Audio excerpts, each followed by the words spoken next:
चलिए स्टूडेंट्स, नया क्वेश्चन देखते हैं अकाउंटिंग इक्वेशन का। और ये क्वेश्चन थोड़ा सा अलग है। कैसे? चलिए देखते हैं। Prepare an accounting equation and balance sheet.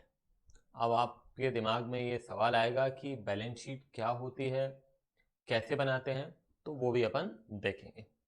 मगर फिलहाल क्वेश्चन जैसे हम करते हैं उसी तरह से ही करेंगे। Let's see. Ajit started business with cash, तो यहां पे क्या आ जाएगा? कैश आ जाएगा और कैपिटल आ जाएगा। फर्नीचर खरीदा कैश में, तो फर्नीचर आ जाएगा और कैश दूसरा अकाउंट है। रेंट दिया तो कैश चला गया हमारे पास से और क्या कम हो जाएगा? कैपिटल। ये सारी चीजें हम देख चुके हैं। ही परचेजेड गुड्स ऑन क्रेडिट, तो गुड्स हमारे पास आए और उधार में खरीदा तो क्रेडिटर बढ़ गया। ही sold goods for ₹5,000 on cash, तो हमने 2,000 के गुड्स 5,000 में बेचे। तो अभी क्या हो गया? यहाँ पे गुड्स चले गए हमारे पास से, कैश आ गया। और तीसरा है फायदा हुआ तो कैपिटल बढ़ जाएगा। बस हो गया। ये हमारे अकाउंट्स इन्वॉल्व हैं। तो कौन कौन से एसेट्स हैं? एक कैश हमारे पास एसेट है, एक फर्नीचर हमारे पास एसेट है, एक गुड्स है। तो 3 प्रकार के एसेट्स हो गए। और लाइबिलिटी साइड्स में अगर हम देखते हैं तो क्रेडिटर आता है और कैपिटल आता है। बस इसके अलावा कुछ भी नहीं है। तो चलिए फॉर्मेट बनाते हैं। ये फॉर्मेट आपके सामने है। ये हो गया कैश, फर्नीचर, गुड्स। इधर आ गया क्रेडिटर एंड कैपिटल। ठीक है। तो सबसे पहले स्टार्टेड बिजनेस विद कैश, तो अभी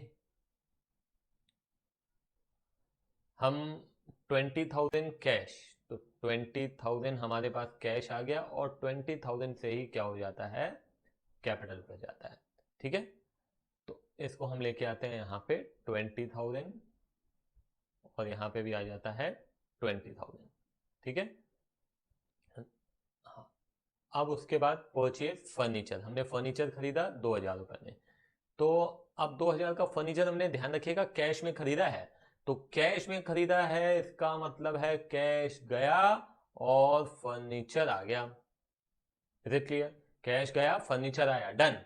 अब क्या कैपिटल पे कोई इंपैक्ट पड़ेगा? नहीं। हर एक ट्रांजैक्शन का क्या इंपैक्ट रहता है? अल्टीमेटली एसेट साइड और लायबिलिटी साइड इक्वल रहेगा। तो आप देखिए, 2,000 गया, 2,000 आया, अल्टीमेटली जीरो, इधर भी जीरो।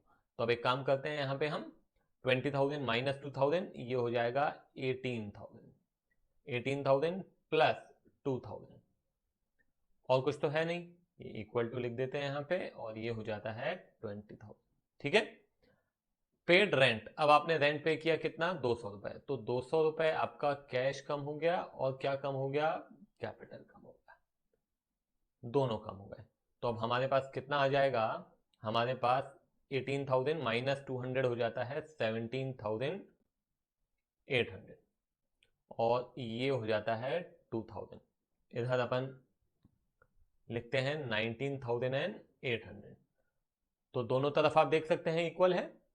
उसके बाद हमने गुड्स खरीदे हैं क्रेडिट में, 3,000 रुपए के गुड्स खरीदे हैं। तो गुड्स यहाँ पे, अब गुड्स भी आ गए 3,000 के, और उधार में खरीदा है तो लायबिलिटी भी बढ़ गई 3,000 रुपए से। अब आप क्या करेंगे? अब दोनों को अपन यहाँ पे नीचे लेके आते हैं। ये हो जाएगा 17,800 plus 2,000 plus 3,000 is equal to 3,000 plus 19,800। ठीक है। आखिरी है सोल्ड गुड्स। 2,000 के गुड्स 5,000 में बेच दिए, तो अभी गुड्स बेचते हैं अपन। कितने गुड्स हैं? 2,000 के बेच दिए हमने। 3,000 के थे, 2,000 के बेच दिए। कितने में बेचे? 5,000 में बेचे। तो 5,000 हमारे पास क्या आ गया? कैश आ गया। प्रॉफिट हो गया कितना? 3,000। तो अब आप देख सकते हैं, देखिए 17,800 प्लस 5,000 कितना हो जाता है? ये हो जाएगा 22,800 प्लस यहाँ पे क्या होगा? 2,000 प्लस यहाँ पे 3,000 माइनस 2,000 1,000। ठीक है। इज इक्वल टू 3,000 प्लस ये हो जाएगा 22,800। तो 25,800 और यहाँ पे भी आप देखेंगे तो 25,800। सिंपल है, कोई नया ट्रांजैक्शन एज सच नहीं था। सिमिलर ट्रांजैक्शन ही थे जो कि हमने पहले भी देखे हैं। तो बस नया क्या है? नई है बैलेंस शीट। बैलेंस शीट को हम कहते हैं पोजीशन स्टेटमेंट। क्या कहते हैं? Position statement. इसमें हम हमारे जो एसेट्स हैं और लायबिलिटीज एंड कैपिटल हैं इसको रिकॉर्ड करते हैं। अब आप कहेंगे सर ये तो रिकॉर्ड किया, ये तो अकाउंटिंग इक्वेशन है। बैलेंस शीट एक स्टेटमेंट है, एक आपका पोजीशन बताता है, पोजीशन स्टेटमेंट जिसको हम कहते हैं, जिसमें कि आपके पूरे एसेट्स और लायबिलिटीज का एक पर्टिकुलर डेट पे क्या पोजीशन है वो बताता है। सर नहीं समझ में आया? बिल्कुल समझ में आएगा, सब समझ में आएगा। मैं पहले आपको इसका फॉर्मेट दिखा देता हूं। ये देखिए आप, इसकी हेडिंग हम डालते हैं, इसको हम लिखते हैं बैलेंस शीट एज एट।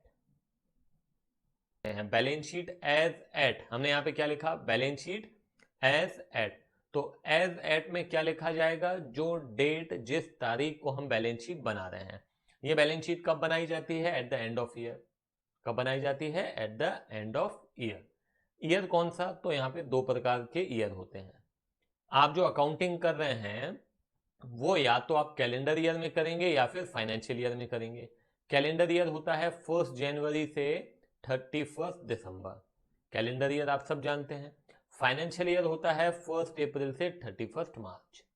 तो यदि आप 31 मार्च को बना रहे हैं बैलेंस शीट तो आप यहाँ पे 31 मार्च लिख देंगे, और यदि 31 दिसंबर को बना रहे हैं तो 31 दिसंबर लिखेंगे।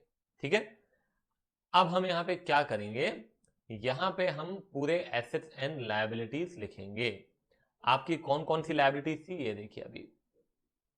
अभी सबसे पहले आप लायबिलिटीज देखिए। तो लायबिलिटीज में आपके पास कैपिटल है 22,800 और क्रेडिटर है 3,000। तो हम यहाँ पे क्या लिखने वाले हैं? सबसे पहले हम लिखेंगे कैपिटल। कैपिटल कितना था? कैपिटल था 22,800, और दूसरा हमने देखा क्रेडिटर्स था, तो क्रेडिटर्स है कितना? 3,000। ठीक है। अब इस तरफ एसेट, आपके मन में जैसा आएगा वैसा नहीं करेंगे। लायबिलिटीज इसी साइड लिखी जाती हैं, एसेट इसी साइड लिखे जाते हैं। ठीक है, ये ध्यान रखिएगा। अब उसके बाद देखते हैं एसेट्स में क्या क्या है हमारे पास। तो कैश है 22,800, 2,000 फर्नीचर है और 1,000 के गुड्स हैं। तो हम यहाँ पे कैश लिखते हैं 22,800। ठीक है। फर्नीचर हमारे पास है 2,000 और फाइनली कैश है हमारे पास 1,000। तो बस ये लिस्ट हमने बनाई है, इस तरफ कैपिटल एंड लायबिलिटीज की और इस तरफ एसेट्स की, और अल्टीमेटली यहाँ पे हम क्या करेंगे? यहाँ पे हम टोटल करेंगे। तो ये टोटल हो जाता है 25,800। इस तरफ भी जो टोटल होगा वो होगा 25,800, और यहाँ पे डबल लाइन ड्रॉ करके इसको क्लोज किया जाता है। तो ये हो गई आपकी बैलेंस शीट। क्या करना है? 4 कॉलम्स रहेंगे। कौन कौन से? पहला लायबिलिटीज, अमाउंट, एसेट, अमाउंट। क्या क्या? Liabilities, amount, asset, amount. और फिर उसके बाद लायबिलिटीज में आप जो जो कैपिटल, क्रेडिटर्स या और जो भी लायबिलिटीज होंगी उसकी लिस्ट बनाइए। अमाउंट कॉलम में अमाउंट लिखिए, टोटल कीजिए। एसेट साइड में भी सेम प्रोसीजर फॉलो करना है। आपका जितना भी टोटल एसेट्स का आएगा उतना ही टोटल आपका लायबिलिटी साइड का भी आना चाहिए। अगर नहीं आ रहा है तो कुछ ना कुछ गलत है। तो यहीं पे हम इसको खत्म करते हैं। यदि आपको लेक्चर पसंद आया हो, समझ में आया हो, तो अपने फ्रेंड्स के साथ शेयर करें। Bye bye.